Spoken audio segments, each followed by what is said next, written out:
হঠাৎ করেই বাড়ি থেকে চলে আসতে হলো। কোথায় চলে আসতে হলো সবটাই তোমাদের সঙ্গে শেয়ার করব এই ভিডিওতে। ভিডিওটা স্কিপ না করে পুরোটা দেখতে থাকো, আশা করি সবার ভালো লাগবে।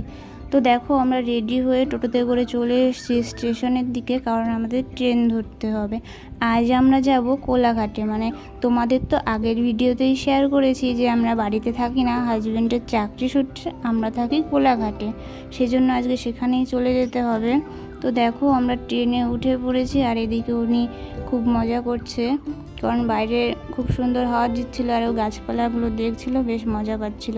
তারপরে আমরা ট্রেন থেকে নেমে চলে এসেছি গাড়িতে, কারণ যেহেতু মেয়েকে নিয়ে অনেকটা জার্নি করতে হবে, সেই জন্য আমরা শিয়ালদা থেকে নেমে সবসময় গাড়িতে করেই চলে আসি কোলাঘাটে। তো দেখো আমরা এখন আছি নবান্নর সামনে, বাড়িটা কি সুন্দর লাগছে।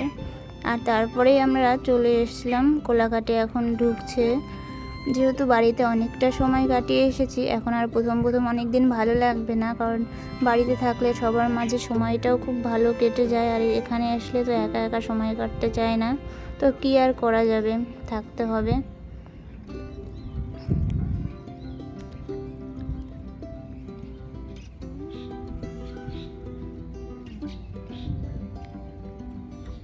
তো দেখো আমরা প্রায় চলেও এসেছি, এখন আমরা আমাদের কোয়ার্টারে ঢুকে যাব। আমরা কোয়ার্টারে থাকি।